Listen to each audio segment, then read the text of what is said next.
ട്രംപിന് ഇസ്രായേലിന്റെ Nobel prize കൊടുക്കാൻ ഒരുങ്ങുകയാണോ നെതന്യാഹു?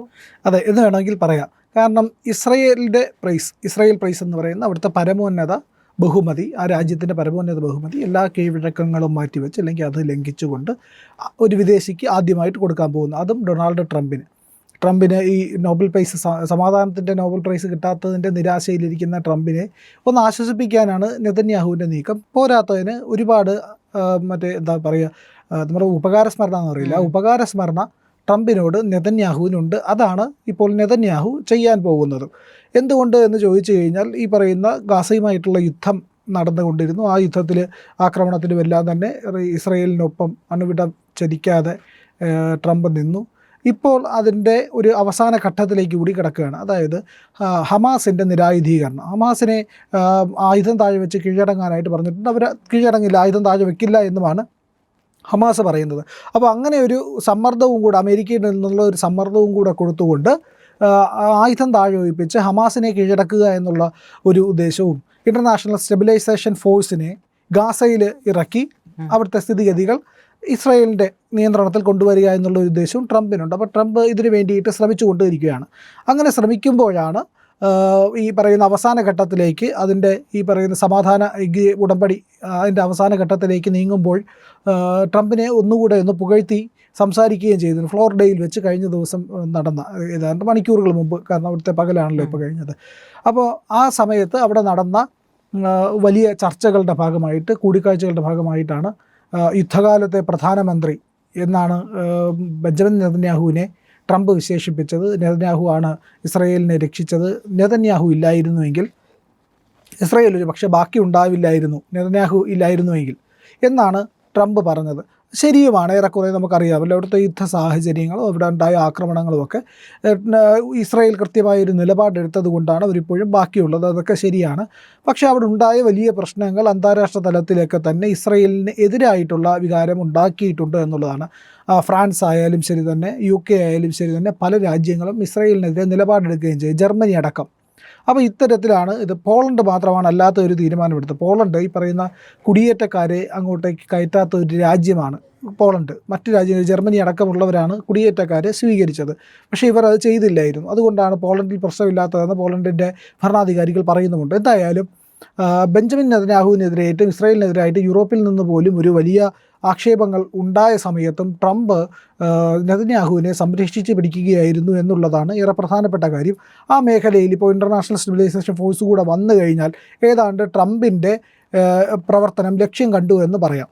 അപ്പോൾ ഈ പറയുന്ന അവസ്ഥയിലേക്ക് കാര്യങ്ങൾ കൊണ്ടെത്തിച്ച ട്രംപിനോട് നെതന്യാഹുവിന് നന്ദി ഉണ്ടായിരിക്കും. ആ നന്ദി പ്രകടനമാണ് ഈ അവാർഡ് നൽകുന്നതോടുകൂടി, ഈ പറയുന്ന വലിയ പുരസ്കാരം നൽകുന്നതോടുകൂടി നെതന്യാഹു തെളിയിക്കുന്നത്. അപ്പോൾ ട്രംപ് എല്ലാ കാലത്തും ഇതുവരെയുള്ള ഉണ്ടായിട്ടുള്ള ഏറ്റവും നല്ല അമേരിക്കൻ സുഹൃത്ത് എന്ന് ട്രംപിനെ നെതന്യാഹു വിശേഷിപ്പിക്കുകയും ചെയ്തു. ഇതാദ്യമായിട്ടല്ല നെതന്യാഹു ട്രംപിനെ പുകഴ്ത്തുന്നത്. മുൻപ് നേരത്തെയും ഇവരുടെ കൂടിക്കാഴ്ച നടന്നപ്പോൾ ഈ ട്രംപിനെ നെതന്യാഹു പുകഴ്ത്തിയിട്ടുണ്ടായിരുന്നു. ഇവരെടുക്കുന്ന ഒരു നിലപാട് എന്താണെന്ന് പുള്ളി ആലോചിക്കേണ്ടതുണ്ട്. ഈ മേഖലയിൽ ഉണ്ടായിട്ടുള്ള പ്രശ്നങ്ങൾക്കൊരു പരിഹാരം പൂർണ്ണമായിട്ടും കാണുക എന്നുള്ളത് ട്രംപിൻ്റെ ആവശ്യമാണ്. ട്രംപിനോടൊപ്പം തന്നെ ട്രംപിൻ്റെ നിലനിൽപ്പിനെയും വലിയ തോതിൽ ജൂത സമൂഹമാണ് നിലനിർത്തിക്കൊണ്ട് പോകുന്നത്. അമേരിക്കയുടെ സമ്പദ് വ്യവസ്ഥയുടെ വലിയ പങ്കും ജൂത സമൂഹത്തിൻ്റെ കീഴിലാണ്. അപ്പോൾ അങ്ങനെ വരുമ്പോൾ അവർക്ക് ഫേവറബിളായിട്ടുള്ളൊരു നിലപാടെടുത്തില്ലെങ്കിൽ അത് അമേരിക്കയ്ക്ക് വലിയ തിരിച്ചടികളും പ്രത്യാഘാതങ്ങളും ഒക്കെ ഉണ്ടാക്കും. അത് മാത്രവുമല്ല, മറ്റൊരു കാര്യമെന്ന് പറയുന്നത്, ഇസ്രായേൽ ഇപ്പോൾ അമേരിക്കയെ കൂടുതൽ കൂട്ടുപിടിക്കുന്ന ഒരു കാര്യമെന്ന് പറഞ്ഞു കഴിഞ്ഞാൽ, അന്താരാഷ്ട്ര തലത്തിൽ തന്നെ വെസ്റ്റ് ബാങ്കിലെ പുതിയ കുടിയേറ്റ സംവിധാനങ്ങൾക്കെതിരായിട്ട് പല രാജ്യങ്ങളും നിലപാടെടുക്കുന്നുണ്ടായിരുന്നു. ആ നിലപാടുകൾ ഒന്ന് മയപ്പെടുത്തുവാൻ വേണ്ടിയിട്ടും അവിടുത്തെ പ്രശ്നങ്ങൾ രമ്യമായിട്ട് ഇസ്രായേലിൻ്റെ താല്പര്യം നടപ്പിലാക്കിയെടുക്കാൻ കൂടെ വേണ്ടിയിട്ടാണ് ഇത് നടത്തുന്നത്, ഈ ശ്രമങ്ങൾ നടത്തുന്നത് എന്നുള്ളതാണ് ഇതിൽ പ്രധാനപ്പെട്ട കാര്യം. അപ്പോൾ ഈ കീഴ്വഴക്കങ്ങളെല്ലാം തെറ്റിച്ചുകൊണ്ട് ആദ്യമായിട്ടാണ് ഒരു വിദേശിയായിട്ടുള്ള ഒരാൾക്ക്, നോൺ ഇസ്രയേലി ആയിട്ടുള്ള ഒരാൾക്ക് പരമോന്നത ബഹുമതി, ആ രാജ്യത്തിൻ്റെ പരമോന്നത ബഹുമതി കൊടുക്കുന്നത് എന്നുള്ളതാണ്. നമ്മുടെ പ്രധാനമന്ത്രി നരേന്ദ്രമോദിക്ക് ഒമാനിൻ്റെ പരമോന്നത ബഹുമതി കിട്ടിയതൊക്കെ നമ്മൾ കണ്ടതായിരുന്നു. അപ്പോൾ ഇന്ത്യയിൽ നമ്മൾ അത്തരത്തിലുള്ള പരമോന്നത ബഹുമതി മറ്റുള്ളവർക്ക് അല്ലെങ്കിൽ വിദേശികൾക്ക് കൊടുക്കാറില്ല.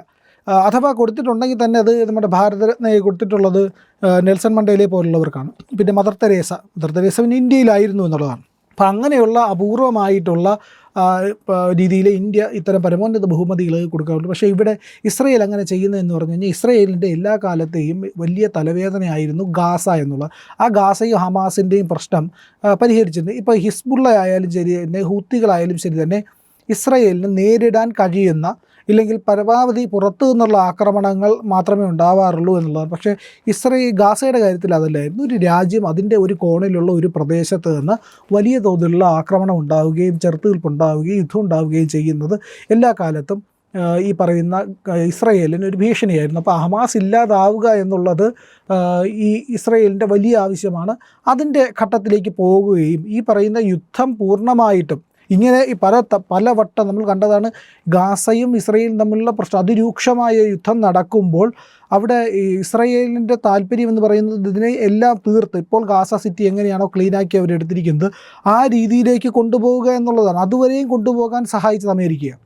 ഇല്ലെങ്കിൽ ഒരു യുദ്ധം നടക്കുമ്പോൾ എന്തുകൊണ്ട് ഉക്രൈൻ പൂർണ്ണമായിട്ടും തുടച്ചു നീക്കി റഷ്യക്ക് പിടിക്കാനാവുന്നില്ല? പിടിക്കാൻ കഴിയാത്തത് കൊണ്ടല്ല, അത് ഈ പറയുന്ന അമേരിക്കയുടെയും യൂറോപ്പിൻ്റെയും സമ്മർദ്ദമുള്ളത് കൊണ്ടാണ്. ആ സമ്മർദ്ദത്തെ കടന്നു കയറാൻ, അതിനെ അതിജീവിച്ച് പോകാനായിട്ട് റഷ്യയുടെ തന്ത്രങ്ങൾക്ക് കഴിയുന്നില്ല എന്നുള്ളതാണ്. കാരണം അങ്ങനെ ഉണ്ടായിക്കഴിഞ്ഞാൽ വലിയ ഗുരുതര പ്രത്യാഘാതങ്ങളുണ്ടാകും. ഇവിടെയും അതുപോലെ പ്രശ്നങ്ങളുണ്ടായേനെ. മറ്റ് രാജ്യങ്ങൾ, ഈ പറയുന്ന വെസ്റ്റ് ഏഷ്യൻ രാജ്യങ്ങളായാലും ശരി തന്നെ, മറ്റുള്ളവരായാലും ശരി തന്നെ ഇടപെടാൻ തയ്യാറാണ്.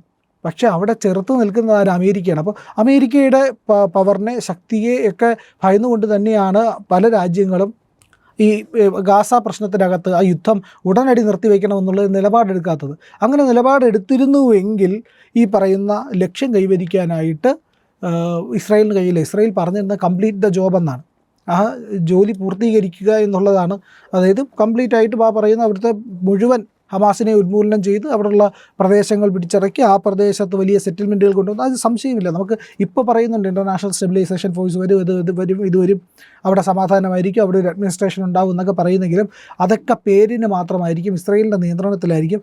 അതിനുശേഷം ഇസ്രായേൽ അവിടെ സെറ്റിൽമെൻറ്റുകൾ തന്നെ കൊണ്ടുവരും. അവിടെ അവരുടെ സെറ്റിൽമെൻറ്റ് കൊണ്ടുവരികയും ഈ പറയുന്ന ഇന്ത്യയിൽ നിന്നടക്കമുള്ള ജൂത വിഭാഗത്തിൽപ്പെടുന്ന ആൾക്കാരെ അവിടേക്ക് സ്വീകരിക്കാൻ പോവുകയാണ്. ആദ്യ ബാച്ചിനെ ഉടനെ തന്നെ കൊണ്ടുപോകാനുള്ള നടപടിയും എടുത്തു കഴിഞ്ഞു. അങ്ങനെയാണെങ്കിൽ അവിടെ ഇവരെയൊക്കെ താമസിപ്പിക്കും, എന്നിട്ട് ഈ ജൂത സമൂഹത്തെ സൃഷ്ടിച്ചെടുക്കും. അതിനകത്ത് സംശയമില്ല.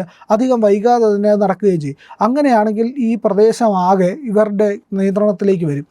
ഇപ്പോൾ ഉണ്ടാകുന്ന വെടിനിർത്തൽ കരാറുകളും അതുപോലെ തന്നെ ആ പ്രദേശത്ത് നിന്ന് ആൾക്കാരെ മാറ്റുന്നതും അഥവാ അവിടുന്ന് പലായനം ചെയ്തു പോയവർ തിരിച്ചു വന്നാൽ ഉൾക്കൊള്ളുന്നതും പുതിയ അഡ്മിനിസ്ട്രേഷൻ ഉണ്ടാക്കുന്നതുമെല്ലാം അവിടെ സ്ഥിരമായ ഒരു പുതിയ സംവിധാനം ഉണ്ടാക്കാൻ വേണ്ടിയിട്ടല്ല, അവിടെ ഇസ്രായേലിൻ്റെ രീതികൾ നടപ്പിലാക്കാൻ വേണ്ടിയിട്ടാണ്.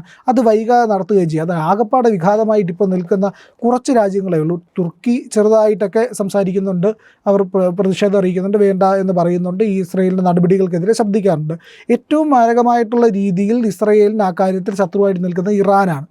അപ്പോൾ ഇറാനുമായിട്ട് ഇത്തരത്തിലൊരു പ്രശ്നം നിലനിൽക്കുമ്പോൾ ആ സമയത്തും പൂർണ്ണമായും പിന്തുണ കൊടുത്തതും ഇറാനെ ആക്രമിക്കാനായിട്ട് ബോംബറുകൾ നൽകിയതുമെല്ലാം തന്നെ അമേരിക്കയാണ് അവിടെ കൊണ്ടുപോയി ബങ്കർ ബസ്റ്റർ ബോംബുകളൊക്കെ ഇടുന്നതും ഈ പറയുന്ന ആണവ കേന്ദ്രത്തിൻ്റെ പ്രവർത്തനത്തെ ഇല്ലാതാക്കുകയൊക്കെ ചെയ്തതൊക്കെ അമേരിക്കയാണ്. അപ്പോൾ ഈ പറയുന്ന സമീപനമെടുത്ത് പ്രൊട്ടക്റ്റ് ചെയ്തതിനുള്ള നന്ദി, ഉപകാരസ്മരണ ഇതെല്ലാം ഇസ്രയേൽ കാണിക്കുന്നതാണ് ഈ പുരസ്കാരമെന്ന് പറയാം. അധികം വൈകാതെ തന്നെ അടുത്ത നോബൽ പ്രൈസ് മിക്കവാറും ട്രംപിന് തന്നെ കിട്ടാനുള്ള സാധ്യതയുണ്ട്. കാരണം ഇത്രയേറെ പ്രശ്നങ്ങൾ പരിഹരിച്ചാൽ എന്നുള്ളൊരു പേര് കൂടി ട്രംപിന് നേടിക്കൊടുക്കുക, അതിനുവേണ്ടി ഒരു വേദി ഒരുക്കുക, പുകഴ്ത്തുക എന്നുള്ളത് മാത്രമാണ് ബെഞ്ചമിൻ നെതന്യാഹുവിൻ്റെ ലക്ഷ്യം. ആ ലക്ഷ്യം ഫ്ലോറിഡയിൽ കൈവരിച്ചിരിക്കുന്നു എന്നുള്ളതാണ് ഏറ്റവും വലിയ വാർത്ത. അതിനകത്ത് അന്യോന്യം പുകഴ്ത്തിയിട്ടുണ്ട് അവർ. എന്തായാലും ഈ പറയുന്ന ഇതിന് പിന്നിൽ കൂടി കുറച്ച് കാര്യങ്ങൾ കൂടിയുണ്ട്. ഗാസയും വെസ്റ്റ് ബാങ്കും അടക്കമുള്ള മേഖലയിൽ മുന്നേറ്റം നടത്തുക, അവിടെ വലിയ രീതിയിൽ ഇസ്രായേലിൻ്റെ പദ്ധതി നടപ്പിലാക്കുക എന്നുള്ളതാണ്. ഹമാസിനെ നിരായുധീകരിക്കുക എന്നുള്ള ഏറ്റവും വലിയ പദ്ധതി. അത് വളരെ നല്ല കാര്യമാണ്. കാരണം ഹമാസ് നിരായുധീകരിക്കപ്പെടുകയും അവിടെ ലിബറലായിട്ടുള്ള ഒരു അഡ്മിനിസ്ട്രേറ്റീവ് സിസ്റ്റം വരികയും ചെയ്യുന്നത് വളരെ നല്ല കാര്യമാണ്. എന്തായാലും ഇസ്രായേലിൻ്റെ ആഗ്രഹത്തിനൊത്തു നിന്ന ട്രംപ് ആ പറയുന്ന ഒരു കൂട്ടുകെട്ടുണ്ടല്ലോ, ആ കൂട്ടുകെട്ടിൻ്റെ സ്നേഹപ്രകടനം മാത്രമാണ് ഫ്ലോറിഡയിൽ കണ്ടതെന്ന് നമുക്ക് പറയാൻ കഴിയും.